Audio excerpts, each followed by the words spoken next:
أعوذ بالله من الشيطان الرجيم. بسم الله الرحمن الرحيم. يا أيها الذين آمنوا لا تتخذوا عدوي وعدوكم أولياء تلقون إليهم بالمودة وقد كفروا بما جاءكم من الحق يخرجون الرسول وإياكم أن تؤمنوا بالله ربكم إن كنتم خرجتم جهادا في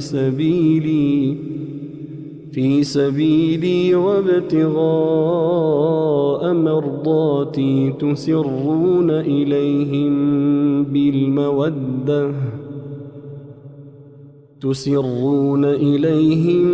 بالمودة وأنا أعلم بما أخفيتم وما أعلنتم ومن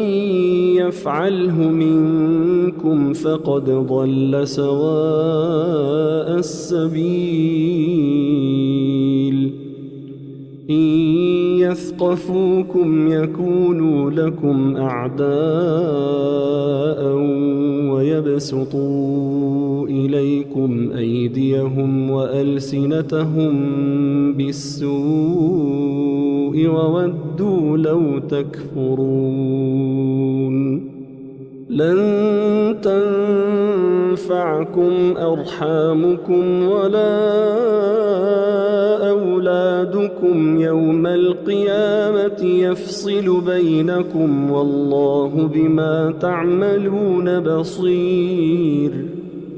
قد كانت لكم أسوة حسنة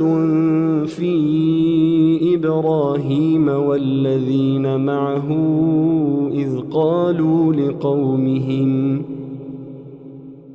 إذ قالوا لقومهم إنا براء منكم ومما تعبدون من دون الله كفرنا بكم وبدا بيننا وبينكم العداوة والبغضاء أبدا حتى تؤمنوا بالله وحده إلا قول إبراهيم لأبيه لأستغفرن لك وما أملك لك من الله من شيء ربنا عليك توكلنا وإليك أنبنا وإليك المصير ربنا لا تجعلنا فتنة للذين كفروا واغفر لنا ربنا إنك أنت العزيز الحكيم لقد كان لكم فيهم أسوة حسنة لمن كان يرجو الله واليوم الآخر ومن يتول فإن الله هو الغني الحميد عسى الله أن يجعل بينكم وبين الذين عاديتم منهم مودة والله قدير والله غفور رحيم لا ينهاكم الله عن الذين لم يقاتلوكم في الدين ولم يخرجوكم من ديارهم أن تبروهم وتقسطوا إليهم إن الله يحب المقسطين إنما ينهاكم الله عن الذين قاتلوكم في الدين وأخرجوكم من دياركم وظاهروا على إخراجكم أن تولوهم ومن يتولهم فأولئك هم الظالمون. يا أيها الذين آمنوا إذا جاءكم المؤمنات مهاجرات فامتحنوهن الله أعلم بإيمانهن، فإن علمتموهن مؤمنات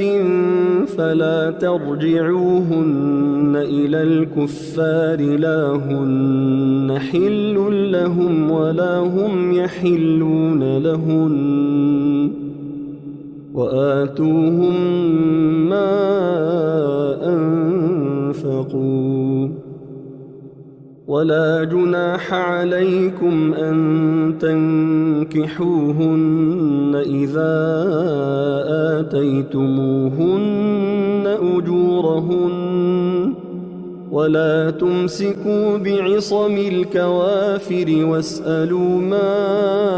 أنفقتم وليسألوا ما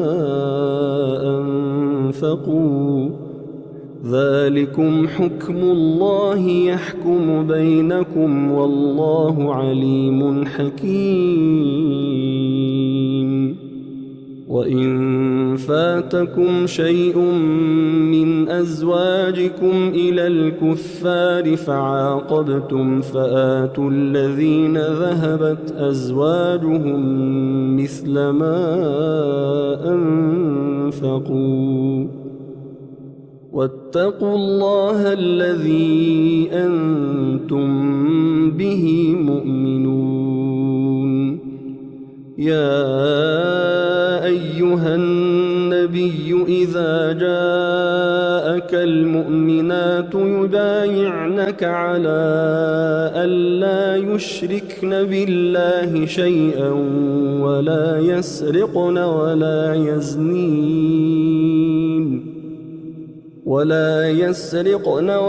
يزنين ولا يقتلن أولادهن ولا يأتين ببهتان يفترينه بين أيديهن وأرجلهن ولا يعصينك في معروف فبايعهن واستغفر لهن الله، إن الله غفور رحيم. يا أيها الذين آمنوا لا تتولوا قوما غضب الله عليهم قد يئسوا من الآخرة كما يئس الكفار من أصحاب القبور.